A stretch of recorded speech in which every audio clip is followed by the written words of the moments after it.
ఓం నమో వెంకటేశాయ కళ్యాణాద్భుతగాత్రాయ కామితార్థప్రదాయినే శ్రీమద్వేంకటనాథాయ శ్రీనివాసాయ మంగళం.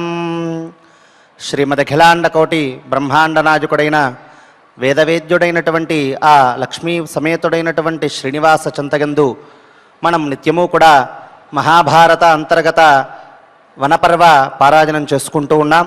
అందులో భాగంగా ఈరోజు యథావిధిగా విఘ్నేశ్వర ధ్యానాది సంకల్పాదులను చేసుకుందాం. స్వామివారి యొక్క అనుగ్రహాన్ని పొందుదాం. విఘ్నేశ్వర ధ్యానం. నమస్తే గణనాథాయ గణానాం పతయే నమః. భక్తి ప్రియాయ దేవేశ భక్తేభ్యః సుఖదాయక. శ్రీనివాస ధ్యానం అనంతవేద సంవేద్యం నిర్దోషం గుణసాగరం అతీంద్రియం నిత్యముక్తం శ్రీనివాసం భజే నిశం. శ్రీకృష్ణ ధ్యానం వందే నవఘనశ్యామం పీతకౌశేయవాససం సానందం సుందరం శుద్ధం శ్రీకృష్ణం ప్రకృతేః పరం. వ్యాసధ్యానం వేదవ్యాసం స్వాత్మరూపం సత్యసంధం పరాయణం శాంతం జితేంద్రియక్రోధం సశిష్యం ప్రణమామ్యహం. అథ సంకల్పః శ్రీమదాదివరాహ క్షేత్రే విరాజమానస్య జగద్రక్షణార్థమవతీర్ణస్య శ్రీమదఖిలాండకోటి బ్రహ్మాండ నాయకస్య శ్రీ వెంకటేశ్వర స్వామినః పరిపూర్ణానుగ్రహేణ సర్వేషాం భక్తజనానాం ఆదివ్యాధి నివృత్తి ద్వారా ఆయురారోగ్యైశ్వర్యాభివృద్ధ్యర్థం సర్వారిష్ట నివృత్తి ద్వారా సకల శ్రేయోభివృద్ధ్యర్థం ధర్మార్థ కామ మోక్షాఖ్య చతుర్విధ పురుషార్థ సిద్ధ్యర్థం సమస్త పాపక్షయార్థం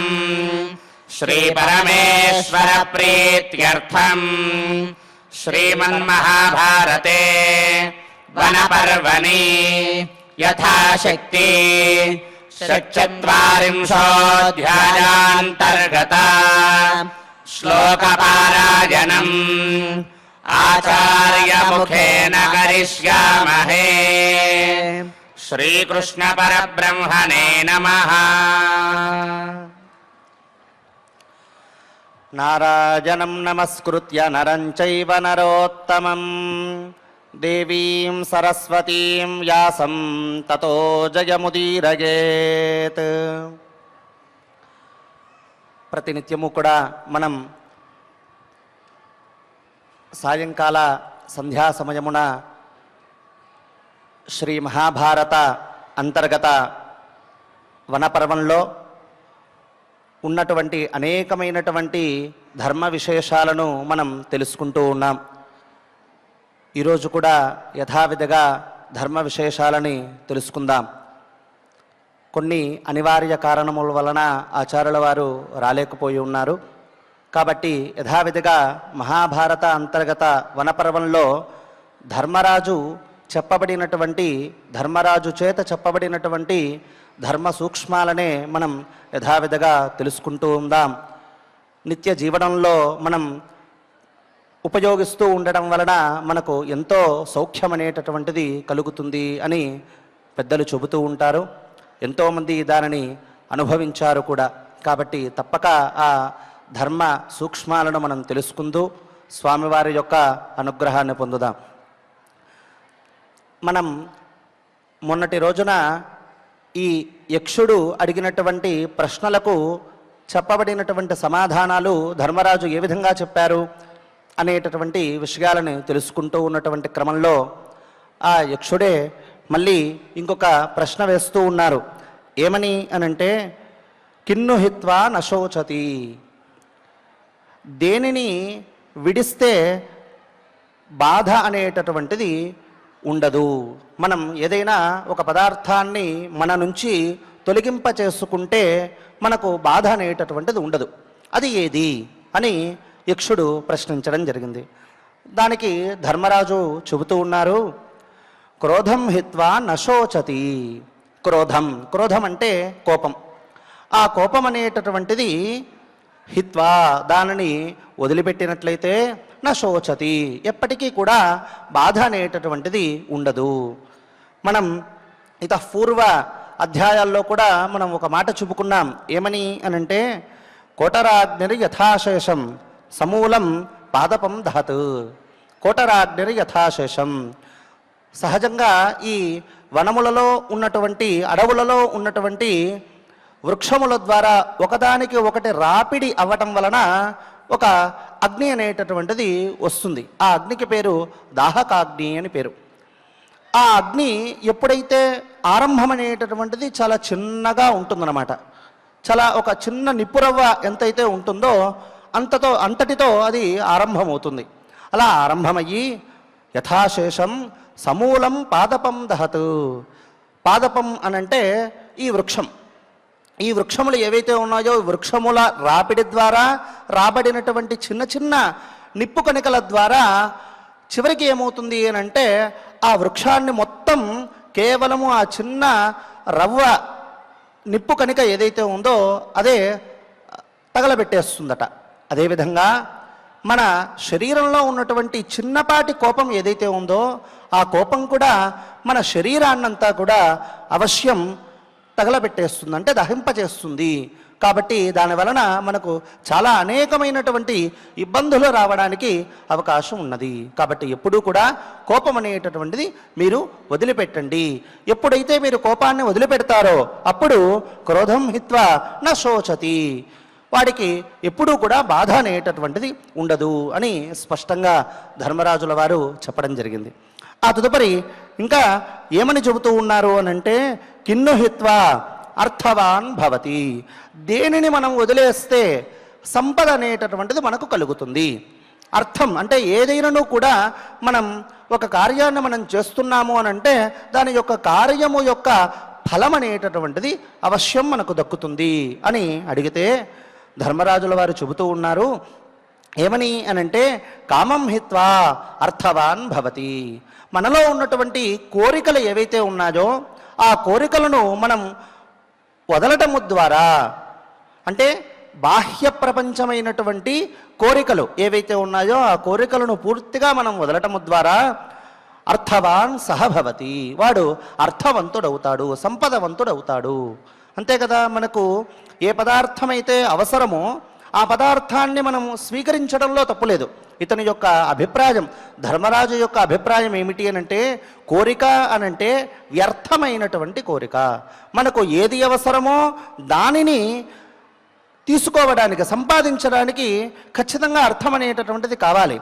కానీ అలాగే వ్యర్థమైనటువంటి కోరిక కోసం మనం అనేక విధములుగా సంపాదించినటువంటి డబ్బునంతా కూడా ఆ కోరిక కోసం మనం ఖర్చు చేస్తూ ఉంటే దానివలన మనకు ప్రయోజనం ఏముంది? మనం ఎప్పుడు అర్థవంతులమవుతాం, మనం ఎప్పుడు కార్యసాధకులమవుతాం. కాబట్టి అలా కాము కదా. కాబట్టి ఎప్పుడూ కూడా మనలో ఉన్నటువంటి కోరికలు ఇది అవశ్యమా అనావశ్యమా ఈ రెండు కూడా మనం ఆలోచించుకోవాలి. ఇది మనకు అవసరమా లేదో అనవసరమా ఈ రెండు కూడా కంపల్సరీ మనం ఆలోచించుకొని ఆ అవసరాన్ని బట్టి ఆ కోరిక అనేటటువంటిది మనం తీర్చుకోవాలి. అప్పుడే మనమంతా కూడా నిత్యము అర్థవంతులమవుతాము, సంపదవంతులమవుతాము, భాగ్యవంతులమవుతాము. అలా లేకపోతే ఉన్నటువంటి సంపదంతా కూడా అలా తరిగిపోతూ ఉంటుంది. మనకి ఏ పదార్థం కావాలి అని అంటే ఆ పదార్థం కోసం ఉన్న డబ్బు సంపాదించినటువంటి దాన్ని అంతా కూడా 10,000 సంపాదిస్తే 20,000 వస్తువుని మనం ఆశపడ్డామనుకోండి, ఏమవుతుంది? చివరికి 10,000 అనేటటువంటిది మనం నష్టంలో ఉంటాం. ఇంకా ఎవరో దగ్గర మనం అప్పు చేయాల్సినటువంటి స్థితి ఏర్పడుతుంది. కాబట్టి ఎప్పుడూ కూడా మనలో ఉన్నటువంటి కోరికలను మనం నిలకడ చేసుకోవాలి అని స్పష్టంగా చెబుతూ ఉన్నారు. ఇంకా ఏమని చెబుతున్నారు అనంటే కిన్ను హిత్వా సుఖీ భవేత్. నీవు దేనిని వదిలేస్తే సుఖవంతుడవుతావు. నువ్వు దేనిని ఏ పదార్థాన్ని అయితే నువ్వు వదిలేస్తే సుఖవంతుడవుతావు అని అంటే చెబుతూ ఉన్నారు ధర్మరాజుల వారు, లోభం హిత్వా సుఖీ భవేత్. లోభాన్ని అంటే మనలో ఉన్నటువంటి పిశునత్వాన్ని మనం వదిలేనట్లయితే ఖచ్చితంగా వాడు సుఖంగా ఉంటాడు. అంతే కదా. ఇప్పుడు ఎవరైనా సరే మన దగ్గరికి వచ్చారు, ఏదో ఒక 1000 రూపాయలు కావాలనో, లేదు ఒక 100 రూపాయలు కావాలనో, లేదు ఏదైనా పదార్థం కోసమో వచ్చారు. మనలో ఉన్నటువంటి దానిని 100 రూపాయలు మనం సంపాదిస్తున్నాము అని అంటే ఖచ్చితంగా అందులో ఒక 20% ఏదైతే ఉందో ఆ శాతాన్ని ఖచ్చితంగా మనం దాన ధర్మాలకే వినియోగించాలి. అలా వినియోగించకపోతే ఆ డబ్బు అనేటటువంటిది మన దగ్గర ఉండదు అని శాస్త్రం చెబుతోంది. కాబట్టి ఖచ్చితంగా సంపాదించినటువంటి డబ్బులో ఖచ్చితంగా అనేకమైనటువంటి దాన ధర్మాదులను అవశ్యం చేయాల్సిందే. అలా చేయకుండా ఆ 100 రూపాయలలో కనీసం వాడు 1 రూపాయి కూడా కనీసం ఖర్చు పెట్టకుండా వాడు అలాగే ఉన్నట్లయితే వాడు సుఖపురుషుడు అవ్వడు, వాడు సుఖాన్ని పొందడు. ఎందుకు అనంటే ఏదో ఒక రకంగా ఏదో ఒక రూపకంగా వాడు సంపాదించినటువంటి డబ్బు ఏ విధంగా అయితే తేనెటీగలు తేనెని ఒక చోట బాగా జాగ్రత్తగా అవన్నీ ఎత్తి పెడతాయన్నమాట. ఆ పుట్టలో తేనె తట్టలో ఎత్తి పెట్టేస్తాయి. ఎత్తి పెట్టుకున్నాక అది ఆ తేనె ఆ మధురసాన్ని ఏదైతే ఉందో ఆ తేనెటీగలు అనేటటువంటిది ఆస్వాదించదు. లేదు ఇంకొకరు ఎవరైనా వచ్చి తీసుకుంటూ ఉంటే వారిని కొరుకుతూ ఉంటాయన్నమాట. దానివలన ప్రయోజనం ఏమిటి అని అంటే ఎటువంటి ప్రయోజనము ఉండదు. తను తినదు, ఇంకొకరిని ఎవరైనా వస్తే తింటూ ఉంటే కురికేస్తూ ఉంటుంది. చివరికి ఆ తేనెటీగలన్నిటినీ కూడా వాడు ఒక మాయ చేసి ఇంకొకడు ఎవడో ఒకడు వచ్చేసి ఆ తేనెటీగలో ఉన్నటువంటి తేనె రసాన్నంతా కూడా ఇంకొకరు ఆస్వాదిస్తారు, దొంగలించుకుపోతూ ఉంటారు. చివరికి మిగిలేది అదే. కాబట్టి ఎప్పుడూ కూడా మనలో పిశునత్వం అనేటటువంటిది ఉండకూడదు. ఉన్నటువంటి డబ్బుని మనం యథావిధిగా దాన ధర్మాలకు మనం వినియోగించినట్లయితే అది అర్థవంతమైనటువంటి డబ్బు అవుతుంది. కాబట్టి ఖచ్చితంగా సంపాదన అనేటటువంటిది స్పష్టంగా దాన ధర్మాదులకు మనం వినియోగించాలి అన్నది మనం తెలుసుకోవాలి. అలా ఎవరైతే వినియోగిస్తారో వాడే సుఖపురుషుడు, సుఖవంతుడు అవుతాడు అని స్పష్టంగా ధర్మరాజు వారు చెబుతూ ఉన్నారు. ఇంకా ఏమని ఉంటున్నారు అనంటే కిమర్థం బ్రాహ్మణే దానం. సరే, ఈ దానము అని అంటున్నాము, ఈ దానము ఈ బ్రాహ్మణుడికి ఎందుకు చెయ్యాలి అనంటే ఇక్కడ స్పష్టంగా చెబుతూ ఉన్నారు, ధర్మార్థం బ్రాహ్మణే దానం.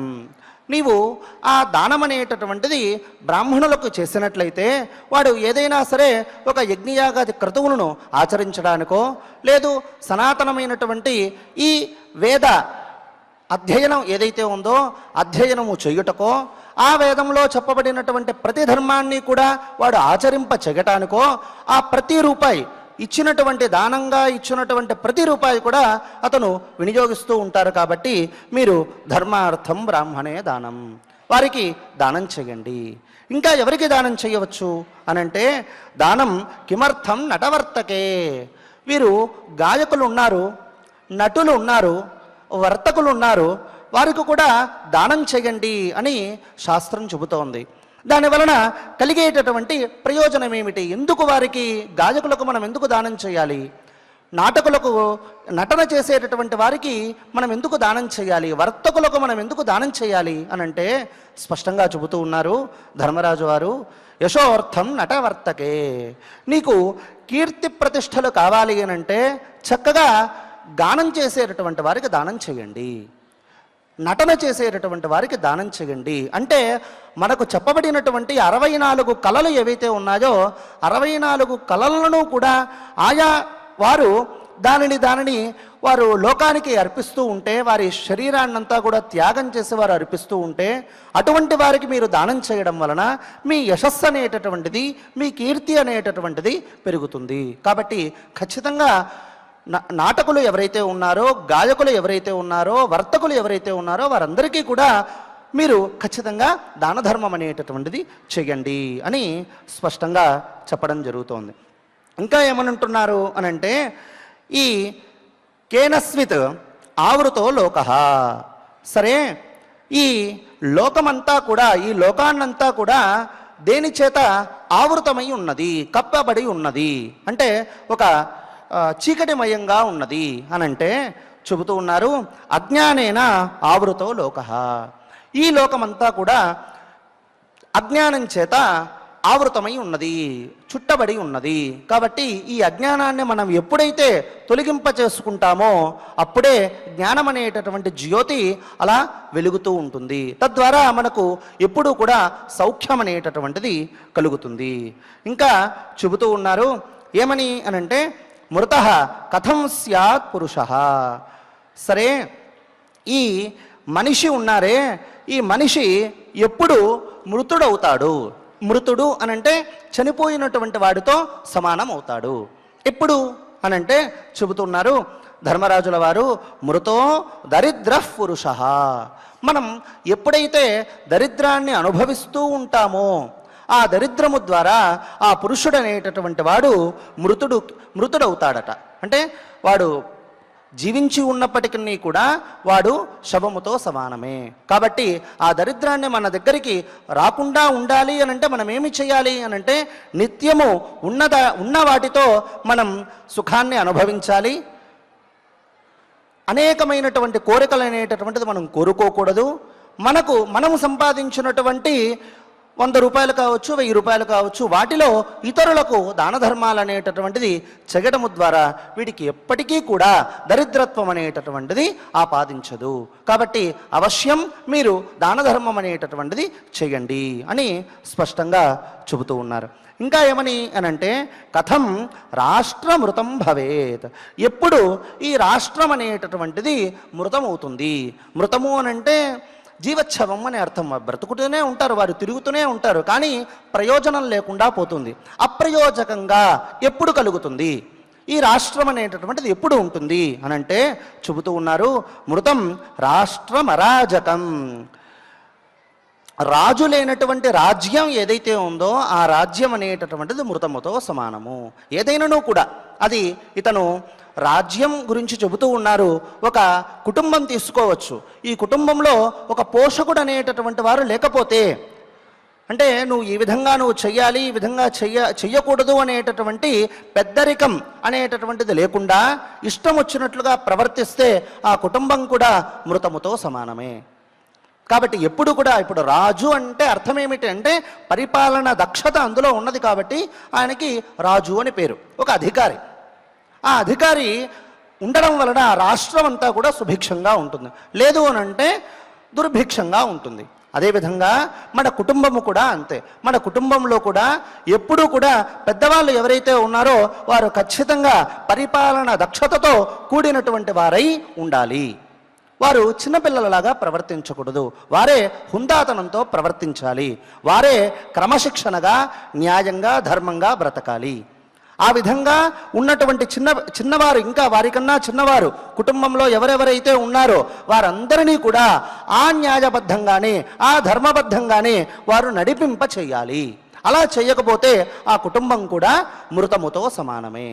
కాబట్టి అవశ్యం మనకు రాష్ట్రానికి రాజు ఎంత ముఖ్యంగా ఉంటారో మన కుటుంబానికి కూడా పెద్దవారు ఎవరైతే ఉన్నారో వారు అంత ముఖ్యము. కాబట్టి వారందరూ కూడా ఎప్పుడూ కూడా పరిపాలన దక్షతతోనే ఆ కుటుంబాన్ని ముందుకు కొనసాగింప చేయాలి అని దాని యొక్క తాత్పర్యం.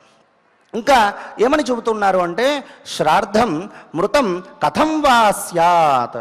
సరే, మనము పెద్దలు కాలమైనప్పుడు మనం శ్రాద్ధాదులను మనం చేస్తూ ఉంటాం, తర్పణ క్రియాదులను మనం చేస్తూ ఉంటాం, అంటే తిలతర్పణం చేస్తూ ఉంటాం. అలా చేస్తూ ఉంటే అలా చేయబడినటువంటి శ్రాద్ధం ఏదైతే ఉందో ఆ శ్రాద్ధం అనేటటువంటి దానికి మృతత్వం ఎప్పుడు ఆపాదిస్తుంది అంటే ఆ శ్రాద్ధము యొక్క ఫలం అనేటటువంటిది ఎప్పుడు విఫలమవుతుంది? శ్రాద్ధ ఫలాన్ని మనము ఎందుకు పొందము అనంటే అందులో దానికి ధర్మరాజుల వారు చెబుతున్నారు, మృతం అశ్రోత్రియం శ్రాద్ధం. శ్రోత్రియుడు కానటువంటి బ్రాహ్మణుణ్ణి నీవు శ్రాద్ధానికి నిమంత్రణ చేసినట్లయితే ఆ శ్రాద్ధము యొక్క ఫలం అనేటటువంటిది కలగదు. ఎప్పుడూ కూడా ఆ శ్రాద్ధ ధర్మాదులు ఏవైతే ఉన్నాయో శ్రాద్ధ నియమాలు చాలా ఉన్నాయి. అనేక ధర్మాలు ఉన్నాయి. మళ్ళీ ఈసారి సందర్భం వచ్చినప్పుడు మనం ఖచ్చితంగా ఆ శ్రాద్ధ బ్రాహ్మణుల యొక్క అర్హులైనటువంటి బ్రాహ్మణుల యొక్క లక్షణాలని మనం తెలుసుకోవడానికి ప్రయత్నిద్దాం. అలా చెప్పబడినటువంటి శ్రాద్ధ లక్షణములు చెప్పబడినటువంటి ఏవైతే ఉన్నాయో ఆ విలక్షణములతో కూడినటువంటి వారికి నువ్వు భోజనం పెట్టినట్లయితే, లేదు శ్రాద్ధముల యందు నిమంత్రణ చేసినట్లయితే, వారి ద్వారా శ్రాద్ధాన్నంతా కూడా కొనసాగింపు చేసినట్లయితే ఆ శ్రాద్ధం అనేటటువంటిది ఆ శ్రాద్ధమునకు మృతత్వం ఆపాదిస్తుంది. అంటే శ్రాద్ధము యొక్క ఫలాన్ని నువ్వు పొందవు, విఫలాన్నే పొందుతావు అని దాని యొక్క తాత్పర్యం. ఇంకా అడుగుతూ ఉన్నారు, ఇంకొక ప్రశ్న వేస్తూ ఉన్నారు. ఏమని అనంటే, కథం యజ్ఞ మృతో భవేత్, కథం యజ్ఞ మృతో భవేత్. యజ్ఞం అనేటటువంటిది యజ్ఞయాగాది క్రతువులు మనం చేస్తూ ఉంటాం. లేదు ఏదైనా ఒక చిన్న గణపతి హోమమో, లేదు నవగ్రహ హోమమో ఏదో ఒకటి మనం చేస్తూ ఉంటాం. అలా చేస్తూ ఉన్నటువంటి వాటిలో ఆ హోమానికి ఎప్పుడు మృతత్వం ఆపాదిస్తుంది. మృతత్వం అంటే ఏమీ లేదు, దానికి ఫలం అనేటటువంటిది ఫలం కాకుండా వ్యతిరేకమైనటువంటి ఫలం రావటం. అంటే మనం ఏదో సౌఖ్యం కోసం మనం చేస్తాం, అది సౌఖ్యం కలగదు, అసుఖం కలుగుతుంది. కారణం ఏమిటి అంటే దానికి చెబుతూ ఉన్నారు, మృతో యజ్ఞస్త్వదక్షిణ, మృత యజ్ఞ అదక్షిణ, దక్షిణారాహిత్యంగా నీవు ఎప్పుడైతే యజ్ఞాన్ని అవలంబిస్తావో, అంటే దక్షిణ ఇవ్వకుండా వచ్చినటువంటి బ్రాహ్మణాదులకు దక్షిణాదులను నువ్వు ఇవ్వకుండా నువ్వు ఎప్పుడైతే హవన కార్యక్రమాలు యజ్ఞ యాగాది కార్యక్రమాలను చేస్తూ ఉంటావో అప్పుడు ఆ యజ్ఞానికి మృతత్వం అనేటటువంటిది కలుగుతుంది, యజ్ఞ ఫలం అనేటటువంటిది కలగదు. కాబట్టి అవశ్యం అక్కడ ఆ యజ్ఞముకు చెప్పబడినటువంటి దక్షిణ ఏదైతే ఉందో ఆ దక్షిణను మనం అవశ్యం వారికి ఇవ్వవలసినదే. ఇప్పటి కాలాన్ని అనుసరించి దానిని మనం ఎంతైతే ఇవ్వగలుగుతామో అంతనూ కూడా మనం ఇవ్వాల్సినదే. ఉదాహరణకి ఈ సందర్భం వచ్చింది కాబట్టి ఇంకొక చిన్న ధర్మ విషయాన్ని మనం తెలుసుకుంటూ ఉందాం. సహజంగా మనం శ్రాద్ధ క్రతువును ఆచరిస్తూ ఉంటాం. అలా ఆచరిస్తూ ఉన్నట్లయితే దానిని ఒక బ్రాహ్మణులను పిలిచి బ్రాహ్మణులకు పాద ప్రక్షాళన చేసి వారికి యథావిధిగా నిమంత్రణ చేసి అర్చనాదులన్నీ కూడా చేసి వారికి భోజనం పెట్టి అగ్నోకరణ పద్ధతిగా యథావిధిగా కర్మనంతా కూడా పూర్తి చేసుకొని పిండ ప్రదానమంతా కూడా చేసి వారిని బ్రాహ్మణ ఉద్వాసన చేసేటటువంటి ప్రక్రియ ఏదైతే ఉందో దానిని పార్వణ పద్ధతి అని పిలువబడుతుంది. ఇది చాలా ఉత్కృష్టమైనటువంటిది. ఒకవేళ ఇంతటి క్రతువు మనం చేయలేనటువంటి పక్షంలో మనం ఏం చేయాలి అనంటే అక్కడ చెబుతూ ఉన్నారు, నువ్వు హిరణ్య శ్రాద్ధాన్నైనా నువ్వు ఆచరించు. హిరణ్య శ్రాద్ధం అంటే ఏమిటి అనంటే అక్కడ సాక్షాత్తుగా నీవు బ్రాహ్మణుడికి భోజనం పెట్టలేనటువంటి సందర్భంలో నువ్వు దక్షిణ అనేటటువంటిది ఇవ్వండి. ఆ దక్షిణ ఎంత ఇవ్వాలి, ఎలా ఇవ్వాలి అనంటే నువ్వు ఇత పూర్వం నా చేత చెప్పబడినటువంటి పార్వణ పద్ధతి అని అనుకున్నాం కదా, అలా పార్వణ పద్ధతికి మనం ఎంతైతే ఖర్చు పెడతామో, ఉదాహరణకి ఒక 3,000 రూపాయలు ఖర్చు అయింది అనుకుందాం. అలా 3,000 రూపాయలు ఖర్చు అయితే ఈ హిరణ్య శ్రాద్ధానికి ద్విగుణీకృతంగా దక్షిణ ఇవ్వాలి అని స్పష్టంగా చెప్పబడుతోంది. అంటే 3x2 6,000 రూపాయలు ఖర్చు చేసి యథావిధిగా హిరణ్య శ్రాద్ధాన్ని చేయండి అని మనకు శాస్త్రం అనేటటువంటిది చెబుతోంది. మనం ఏమనుకుంటాం, ఇదేదో బాగానే ఉంది కదా, ఈ రామాయణం అంతా లేదు, చక్కగా ఏదో వచ్చారు వారికి పాద ప్రక్షాళన చేశాం, మన దగ్గర ఉన్నటువంటి ఒక 500 రూపాయలు 1000 రూపాయలు మనం ఇచ్చి మప్పిద్దాం అని అనుకుంటాం. కానీ స్పష్టంగా శాస్త్రంలో చెప్పబడినటువంటి మాట ఏమిటి అని అంటే పార్వణ పద్ధతిగా చేయాలి. అంటే చూడండి, మీరు చేసేటటువంటి కర్మ సాక్షాత్తు పార్వణ పద్ధతిగా చేసినట్లయితే, బాగా స్పష్టంగా తెలిసినటువంటి వారు చేసినట్లయితే 2.5 గంట నుంచి 3 గంటలు పడుతుంది. అదే హిరణ్య శ్రాద్ధం అనేటటువంటిది ఇంచుమించుగా మీకు ఒక 40 నుంచి 45 నిమిషాల్లో పూర్తవుతుంది. కాబట్టి ఇక్కడ శారీరకమైనటువంటి శ్రమ ఏమీ కలగట్లేదు.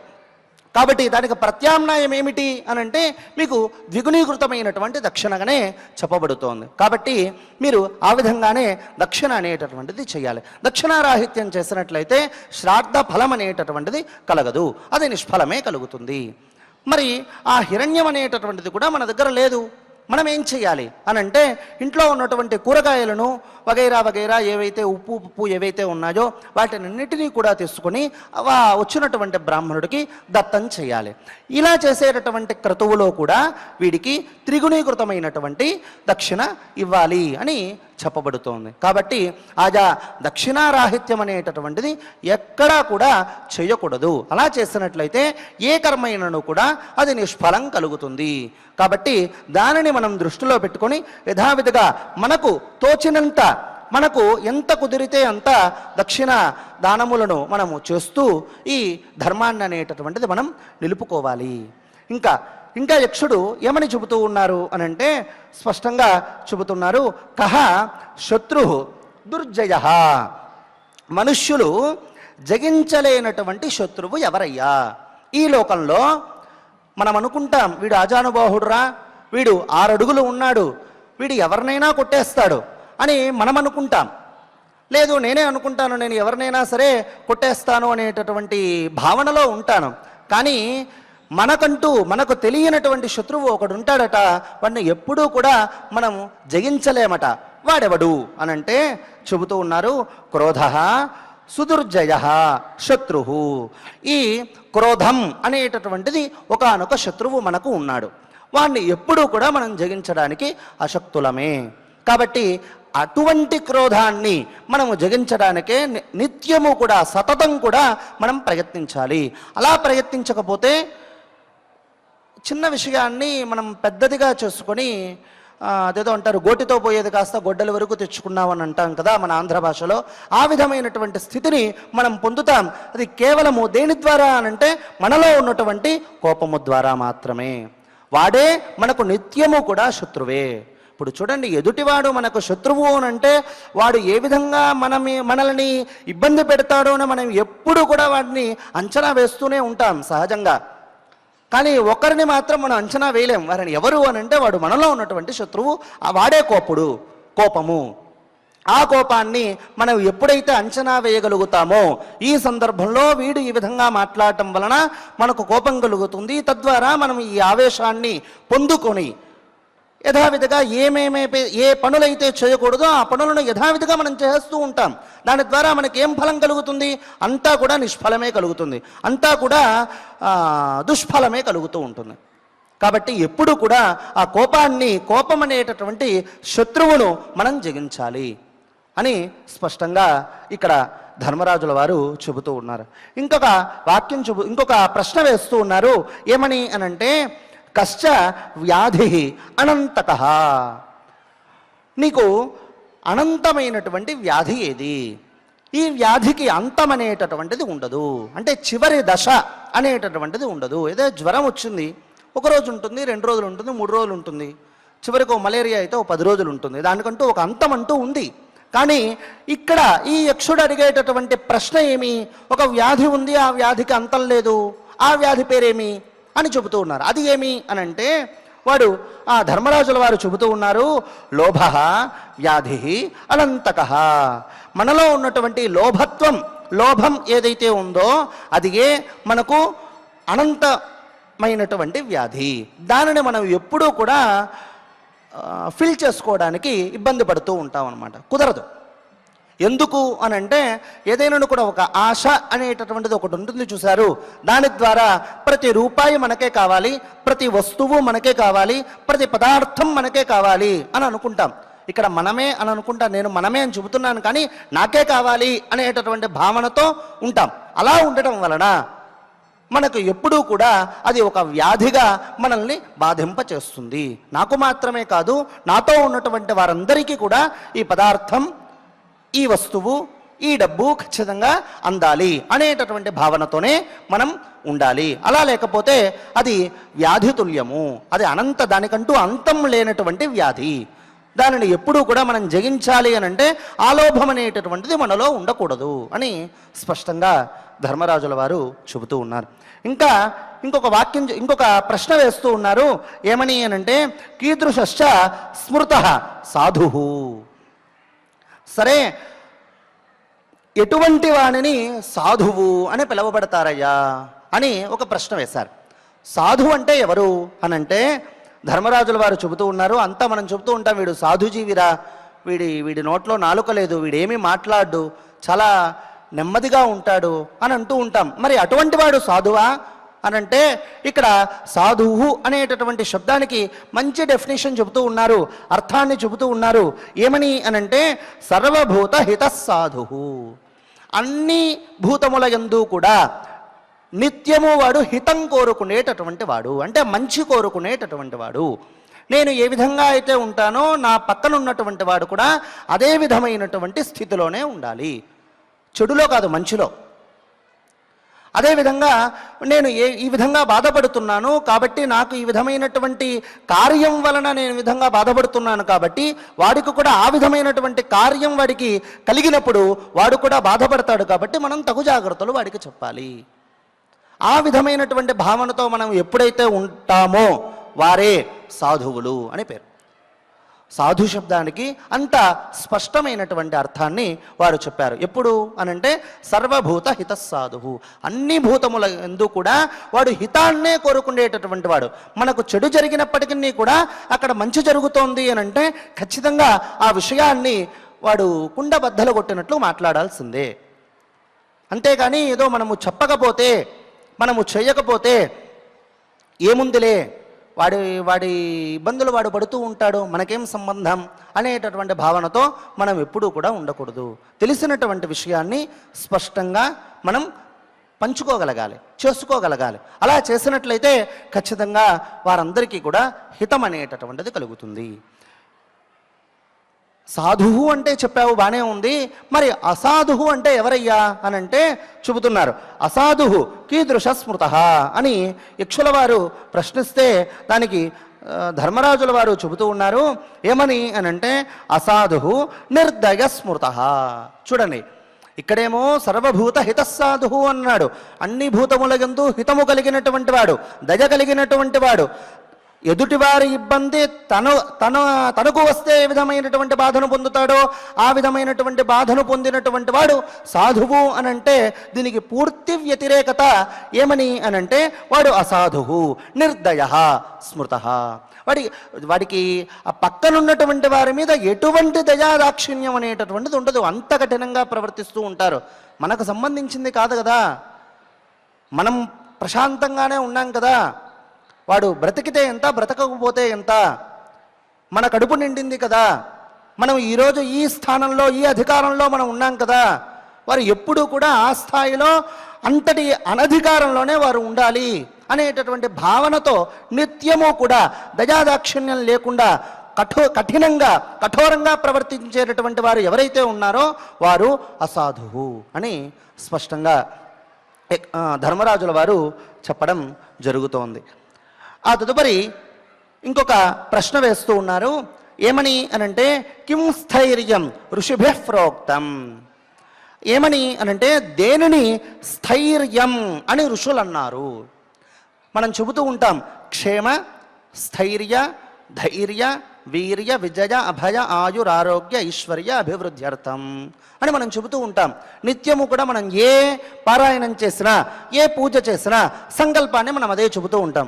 అసలు స్థైర్యం అంటే ఏమిటి అనంటే స్పష్టంగా చెబుతూ ఉన్నారు ధర్మరాజుల వారు. స్వధర్మే స్థిరత స్థైర్యం. చూడండి, ఇక్కడ స్పష్టంగా చెబుతూ ఉన్నారు. ఏమని? స్వధర్మంలో నిశ్చలంగా మనం ఏకాగ్రతతో మనం ఉండటమే దానిని స్థైర్యం అని పిలువబడుతుంది. ఏ పని ఎందైనను కూడా స్థిరత్వంగా ఉండటం స్థైర్యం కాదు. ఫలానా నేను అన్యాయంగా ప్రవర్తిస్తూ ఉన్నాను, దాంట్లో నా బుద్ధి అనేటటువంటిది స్థిరంగా ఉంది. మరి దీనిని కూడా, ఈ ప్రక్రియను కూడా మనం స్థైర్యం అని పిలవచ్చా అంటే కాదు. దేని యందు స్థైర్యంగా ఉండాలి, దేని యందు వాడు స్థిరంగా ఉండాలి అని అంటే స్వధర్మే స్థిరత స్థైర్యం. స్వధర్మే మనకు చెప్పబడినటువంటి ధర్మమేమి? ఉదాహరణకి అధ్యాపన వృత్తిలో మనం ఉన్నాం. అధ్యాపన వృత్తిలో ఆ విద్యార్థులకు అనేటటువంటిది మనము నిరంతరము బోధన చేయటమే, పాఠము చెప్పటమే మన యొక్క స్థైర్యము. ఆయా ఏ వృత్తిలోనైనా కూడా ఏదైనా ఒక వ్యాపారం చేస్తూ ఉన్నాం, వ్యాపారం చేస్తూ ఉంటే ఆ ద్రవ్యాన్ని, ఆ పదార్థాన్ని మనం అమ్ముతూ ఉన్నాం. కపటత్వం లేకుండా, కపటం లేకుండా ఉన్నది ఉన్నట్లుగా మనం అమ్మటమే అది ఏ స్వధర్మంలో చెప్పబడినటువంటి స్థైర్యము, స్థిరత్వము అంటే అది. అంతేకాని అన్యాయంలో స్థిరత్వాన్ని స్థైర్యమని చెప్పట్లేదు. స్వధర్మే స్థిరత స్థైర్యం. నిత్యము కూడా తనకు చెప్పబడినటువంటి ధర్మములు ఏవి? ఉదాహరణకి ఈరోజు చూడండి, స్వామివారి సేవ కోసం మనమంతా కూడా వచ్చాం. ఈ స్వామివారి సేవకు మనం వచ్చినట్లయితే మన యొక్క లక్ష్యం ఏమి అని అంటే నిత్యము కూడా స్వామిని భజించడం, కీర్తించడం. అలా కీర్తించడం ఈరోజు ఒక్కరోజు మాత్రమే కాదు, నిత్యము కూడా మనము స్వామివారి భక్తులము అని మనం ఎప్పుడైతే అనుకుంటామో నిత్యము కూడా, నిరంతరము కూడా మనము దయాదాక్షిణ్యాలతో చక్కగా ఎటువంటి ఇబ్బంది లేకుండా, ఎవరిని ఇబ్బంది పెట్టకుండా మనము స్వామివారిని నిత్యము కూడా భజించడమే, స్వామివారి యొక్క సేవ చేయటమే మన యొక్క స్థైర్యము. అది ఏ విషయంలోనైనా మీరు స్థిరత్వం అనేటటువంటి శబ్దాన్ని, స్థైర్యం అనేటటువంటి శబ్దాన్ని మీరు ఈ విధంగానే గ్రహించాలి. అలా గ్రహించినట్లయితే అవశ్యం మనకు సుఖం అనేటటువంటిది మనం పొందుతాము.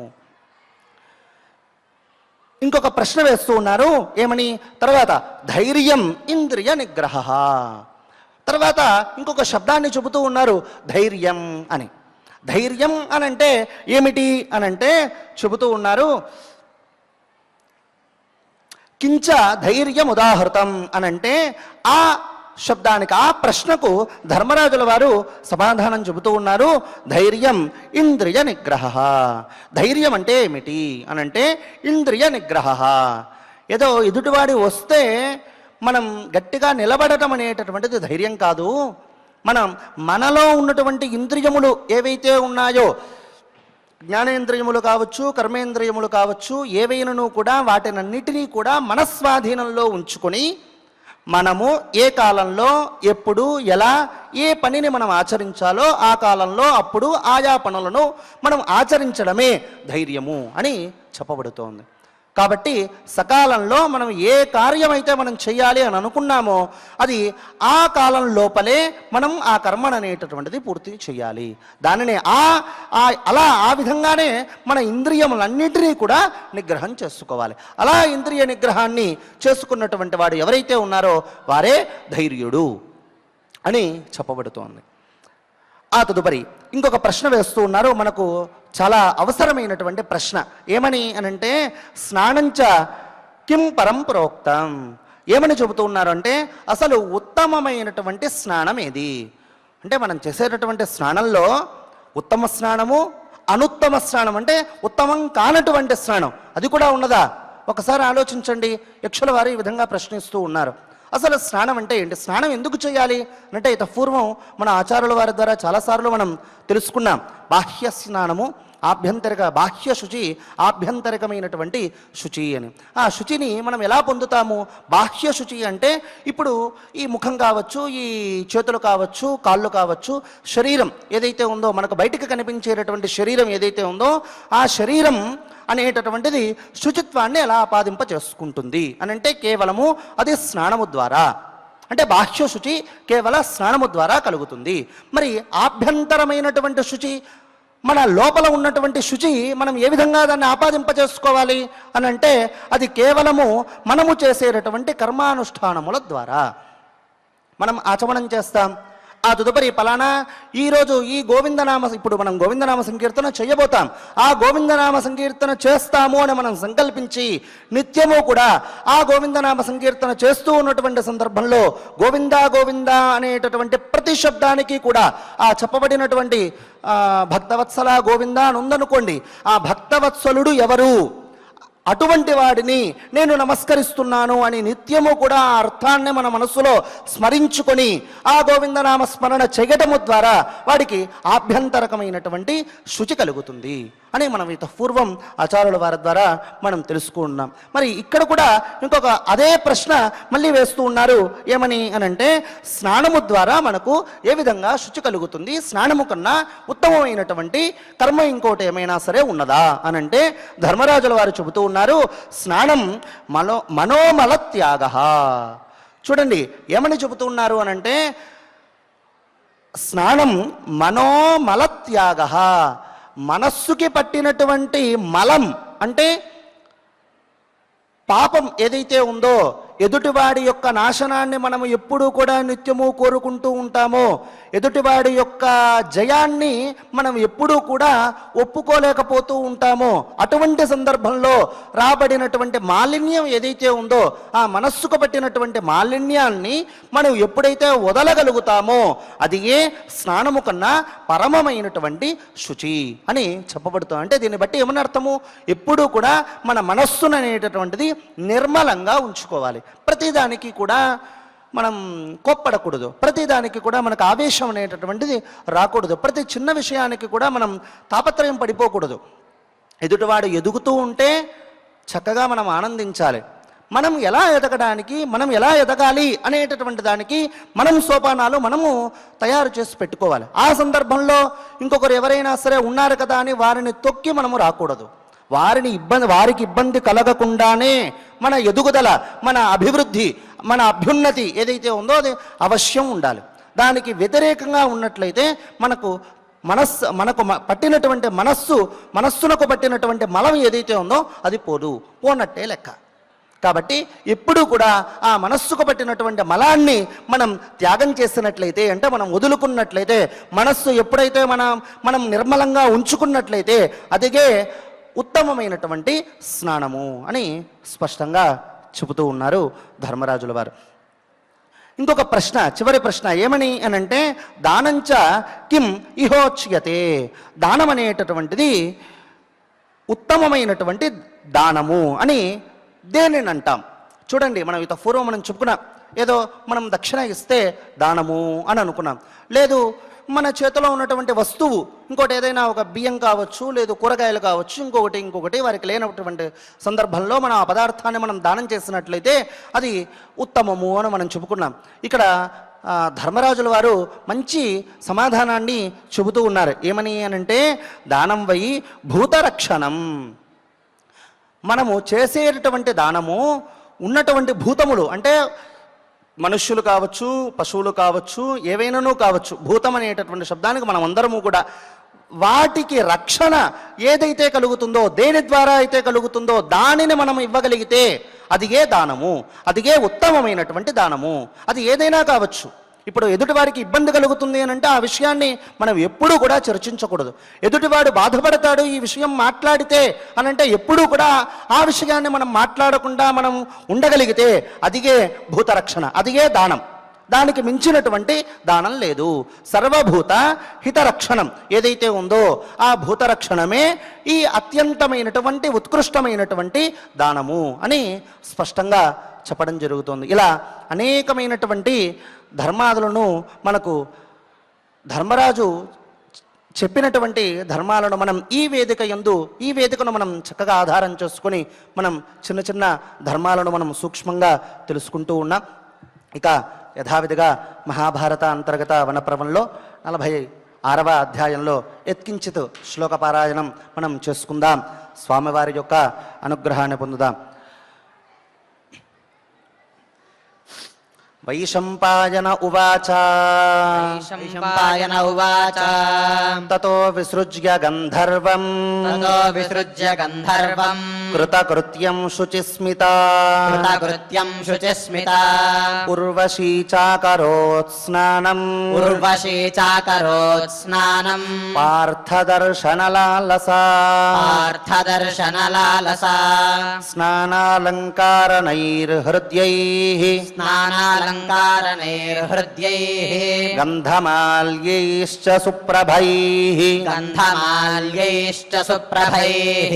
ధనంజయస్య రూపేణ శరైర్మన్మథచోదితైః అతివిద్ధేన మనసా మన్మథేన ప్రదీపితా దివ్యాస్తరణ సంస్తీర్ణే దివ్యాస్తరణ సంస్తీర్ణే విస్తీర్ణే శయనోత్తమే విస్తీర్ణే శయనోత్తమే చిత్త సంకల్ప భావేన చిత్త సంకల్ప భావేన సుచిత్తానన్యమానస సుచిత్తానన్యమానస మనోరథేన సంప్రాప్తం మనోరథేన సంప్రాప్తం రమంత్యేనం హి ఫాల్గుణం రమంత్యేనం హి ఫాల్గుణం నిర్గమ్య చంద్రోదగనే నిర్గమ్య చంద్రోదయనే విగాఢే రజనీముఖే విగాఢే రజనీముఖే ప్రస్థితా సా పృథుశ్రోణీ ప్రస్థితా సా పృథుశ్రోణీ పార్థస్య భవనం ప్రతి పార్థస్య భవనం ప్రతి. చక్కగా మనం పారాయణం చేసుకున్నాం. ఇక గోవిందనామ సంకీర్తన చేయుటకు డాక్టర్ రాగదుర్గం శ్యామ్ కుమార్ గారు వారి బృందం గోవిందనామ సంకీర్తన చేయుటకు సిద్ధంగా ఉన్నది. మనమంతా కూడా చక్కగా గోవిందనామ సంకీర్తన చేద్దాం. స్వామివారి యొక్క అనుగ్రహాన్ని పొందుదాం. ఓం నమో వెంకటేశాయ.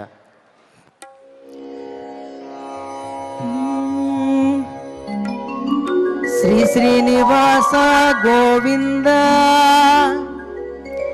శ్రీ వెంకటేశ గోవింద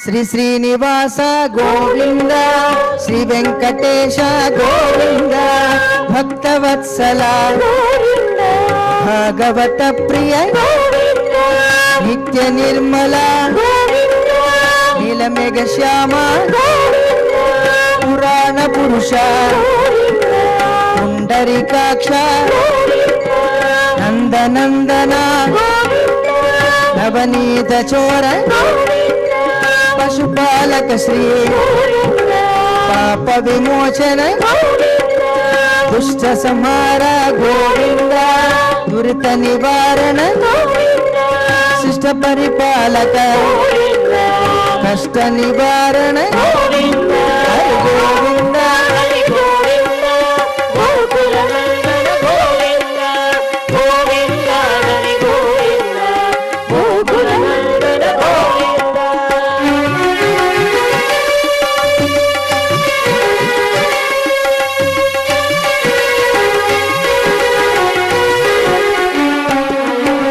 వజ్రమకుటధర వరాహమూర్తి గోపీజనలోల గోవర్ధనోద్ధర దశరథనందన దశముఖమర్ధన పక్షివాహన పాండవ ప్రియ మత్స్యకూర్మ మధుసూదన హరి వరాగ నరసింహ వామన భృగురామ బలరామానుజ బౌద్ధ కల్కిధర వేణుగాన ప్రియ వెంకటరమణ గోవింద హరి గోవింద హరి గోవింద గోకుల నందన గోవింద గోవింద హరి గోవింద గోకుల నందన గోవింద.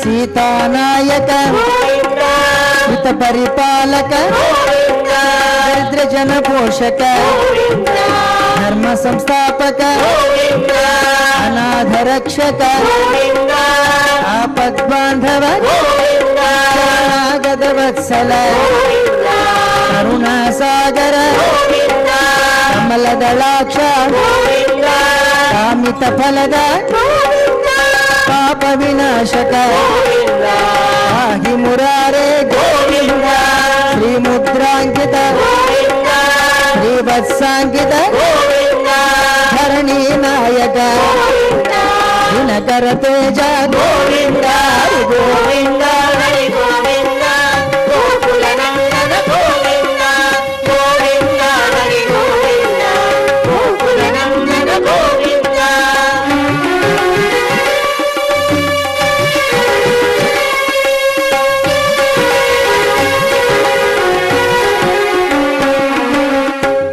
పద్మావతి ప్రియ గోవింద ప్రసన్నమూర్తి గోవింద అభయహస్త గోవింద అక్షయ వరద గోవింద శంఖచక్రధర గోవింద రాజగదాధర గోవింద గిరిజాతిరస్థ గోవింద విరోధి మర్ధన గోవింద సాలగ్రామధర గోవింద సహస్రనామ గోవింద లక్ష్మీవల్లభ లక్ష్మణాగ్రజ గోవింద కస్తూరి తిలక గోవింద కాంచనాంబర్ధర గోవింద గరుడవాహన గజరాజ రక్షక గోవింద హరి గోవింద హరి గోవింద గోకుల నందన గోవింద గోవింద హరి గోవింద గోకుల నందన గోవింద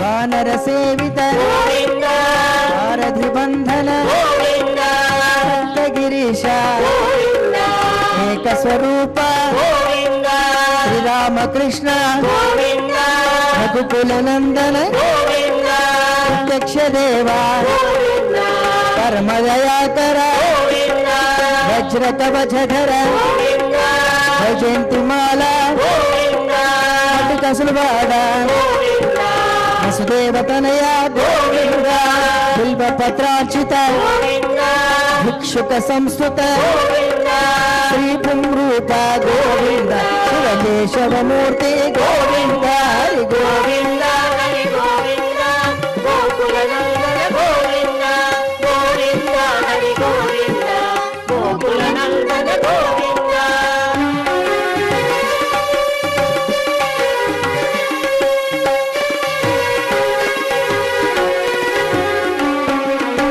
బ్రహ్మాండ రూప గోవింద భక్త రక్షక గోవింద నిత్య కళ్యాణ గోవింద వీరజనాభ గోవింద అధిరామ ప్రియ గోవింద హరి సర్వోత్తమ గోవింద ధనమూర్తి గోవింద జగసాక్షి రూప గోవింద అభిషేక ప్రియ గోవింద అపన్నివారణ గోవింద రత్న కిరీట గోవింద రామానుజనుత గోవింద స్వయం ప్రకాశ గోవింద ఆశ్రిత పక్ష గోవింద నిత్య శుభప్రద అఖిల లోకేశ గోవింద హరి గోవింద హరి గోవింద గోకుల నందన గోవింద గోవింద హరి గోవింద గోకుల నందన గోవింద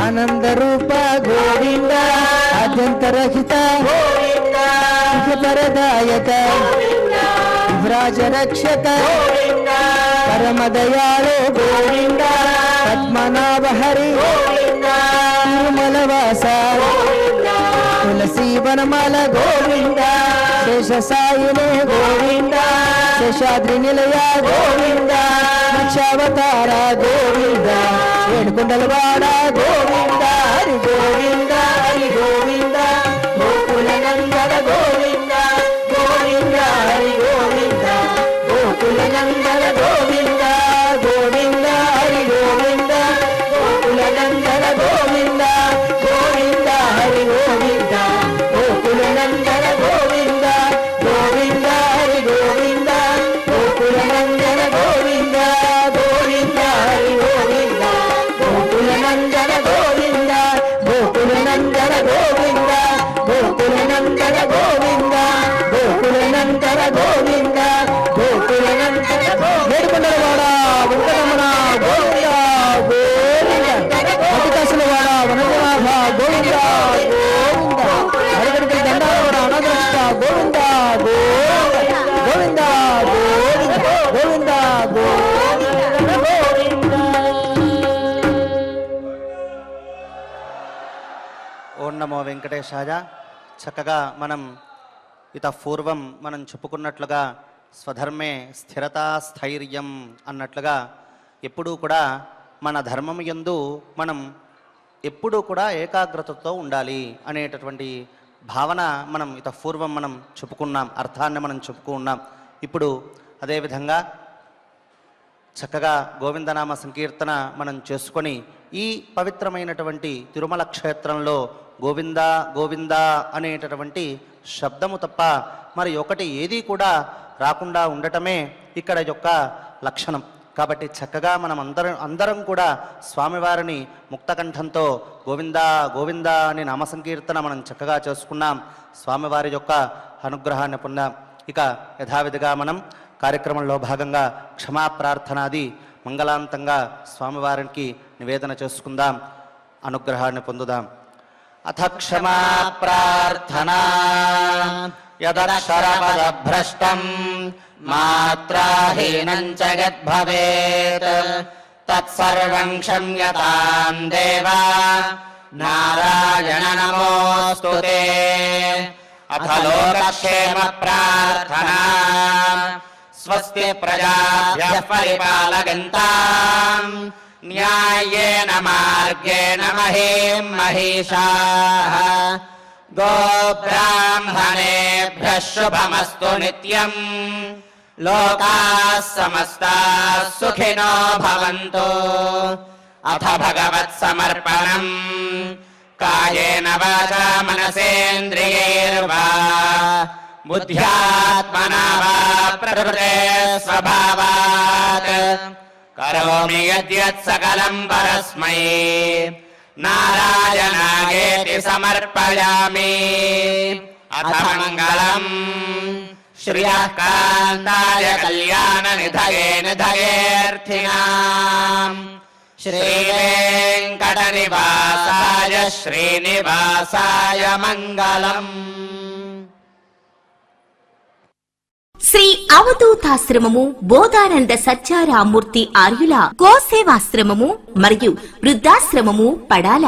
ఆశ్రమములో గోసేవ గోవుల దానము స్వీకరించుట, మీ నవగ్రహ దోషములు పోవుటకు గోపూజ చేయబడును. మూలికా వైద్యము గోపంచగవ్య వైద్యము చేయబడును. యంత్రములు తావీదులు ఇవ్వబడును. శాంతి హోమములు చేయబడును. మీ ఆత్మీయుల పుట్టినరోజు, పెళ్లి రోజు మరియు వర్ధంతి వంటి ముఖ్యమైన దినములలో గోసేవ లేదా అన్నదానం చేయదలిచిన వారు సంప్రదించండి. మా వృద్ధాశ్రమంలో ఖాళీలు కలవు. చేరదలిచిన వారు సంప్రదించండి. శ్రీ శ్రీ శ్రీ స్వామి బోధానందగిరి శ్రీ అవధూతాశ్రమము అయ్యప్ప స్వామి గుడి దగ్గర పడాల, తాడేపల్లిగూడెం 2. Cell numbers 7981356374, 96180341138.